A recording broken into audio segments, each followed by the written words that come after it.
troisième partie, donc plutôt pour les cours avancés. Ceci dit, les cours intermédiaires, vous pouvez aller jusqu'où c'est possible. Donc la partie 1 et la partie 2 de ce qu'on a fait avant préparent aussi à ce qu'on va faire. Donc on va aller vers la charrue et la chandelle, mais avec les variantes des différents angles qu'on a pratiqués avant. Voilà, donc vous placez une couverture sur le tapis et on va commencer par quelques culbutos pour préparer le dos. Donc gardez le menton vers la poitrine et vous faites quelques petits roulements tranquillement.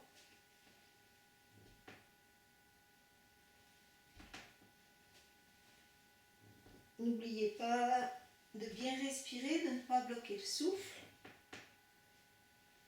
Sentez bien le contact du dos sur la terre. Essayez d'être à l'aise dans ces petits roulements. Ne poussez pas sur les pieds, restez bien le dos rond. Puis ensuite, vous pourrez essayer les jambes allongées. Donc les jambes allongées, vous poussez un petit peu sur les mains, vous montez les jambes. Donc tout ce qu'on a préparé avant, ça va vous aider. Donc évidemment, pour moi, les pieds touchent derrière, mais ça va dépendre de vous. Essayez de voir ce qui est possible. Ne forcez pas la descente des pieds. Laissez faire en fonction de comment ça se passe au niveau de votre dos.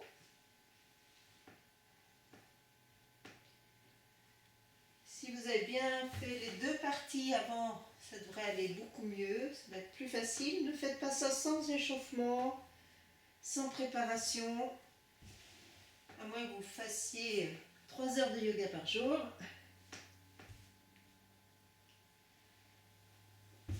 Et puis la prochaine fois, vous restez en arrière.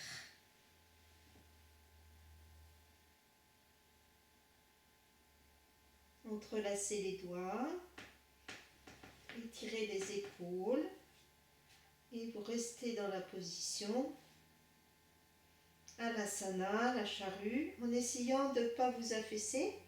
Essayez de monter le bassin, de monter les cuisses et respirez profondément.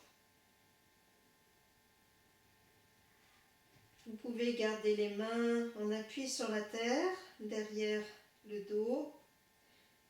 Vous pouvez aussi, en variante, étirer les bras vers les pieds.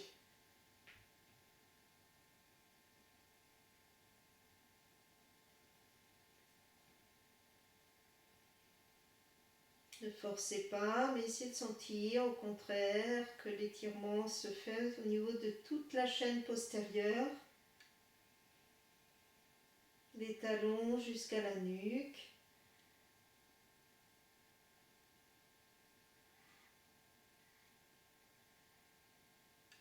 Laissez le souffle habiter tout le dos.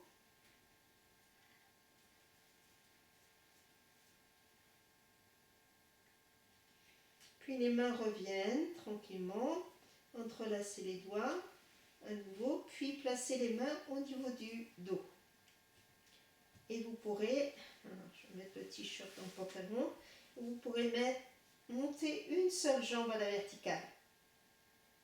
Donc le travail d'ouverture des angles qu'on a fait auparavant va vous aider dans la posture, pour la posture.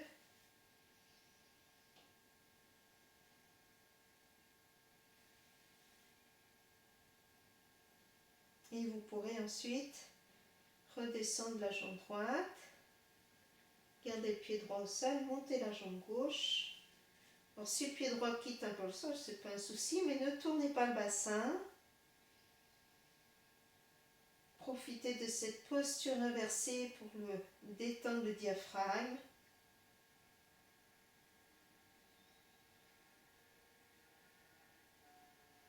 Soyez conscient du souffle, ne tournez pas la tête. Gardez la tête dans l'axe, cherchez à faire monter la peau du dos en direction du bassin. Puis vous pourrez ensuite redescendre le pied, revenir tranquillement rester quelques instants assis. Alors, on va reprendre. Je mets le t-shirt dans le pantalon, ça me permettra de mieux m'installer. Basculer à nouveau, les jambes montent et on retrouve à nouveau Alasana, la charrue. Et là, vous pourrez écarter les jambes. Donc, on retrouve comme dans la posture assise, l'ouverture au niveau des jambes, le dos qui s'étire, le bassin qui monte, conscient de la respiration.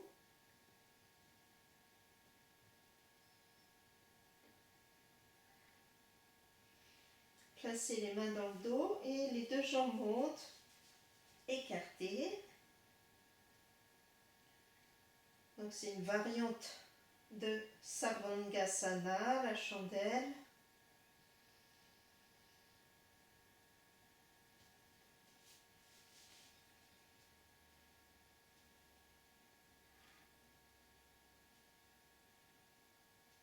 Rejoignez les jambes et vous allez descendre une seule jambe mais sur un côté. Tout à l'heure c'était derrière. Essayez de garder le bassin dans l'axe et de ne pas vous affaisser. Remontez tranquillement l'autre jambe.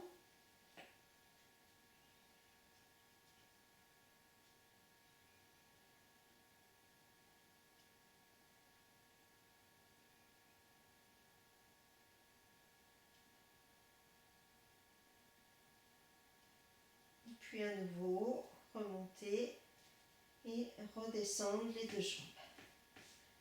La charrue à nouveau.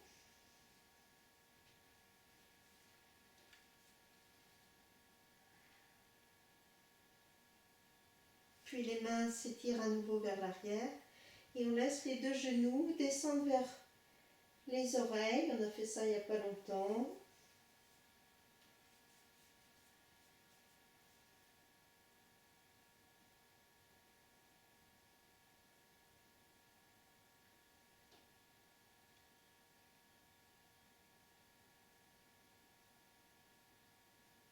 Puis à nouveau, réallonger les jambes, écarter une jambe puis l'autre et replacer les mains du côté du dos, tirez bien les épaules.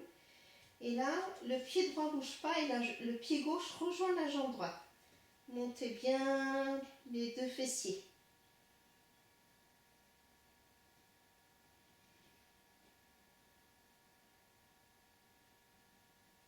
Réécartez la jambe gauche.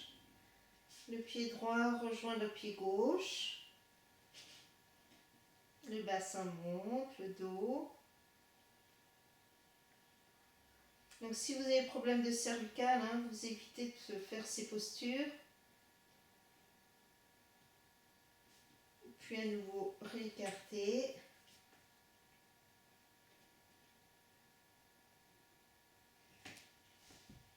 Rejoignez les jambes, laissez venir les genoux vers les oreilles. Attrapez la tête et revenir tranquillement dans la posture de la tortue renversée.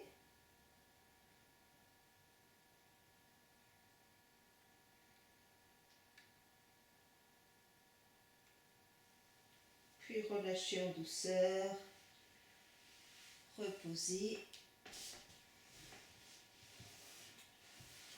Installez-vous, détendez-vous. Et vous pourrez faire la posture du poisson en contre-posture, en Baddha Konasana, c'est-à-dire les pieds face à face. Donc vous partez sur les avant-bras.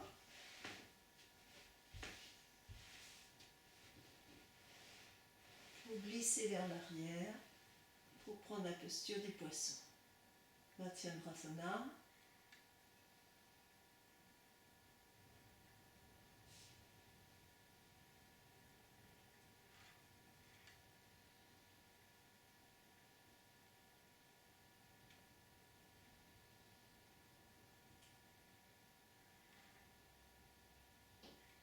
réallonger la nuque, allonger les jambes, relâcher tout.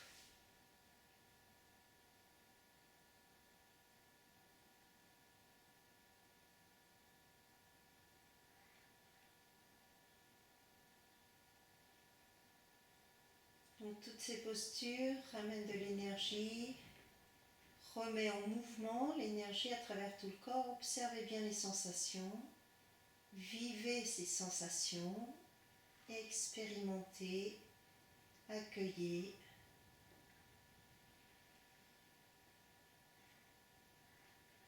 Et laissez faire.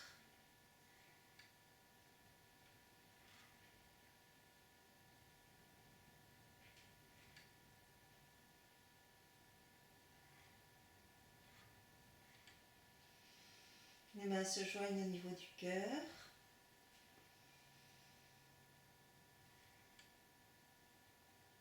Et vous laisserez le corps s'étirer.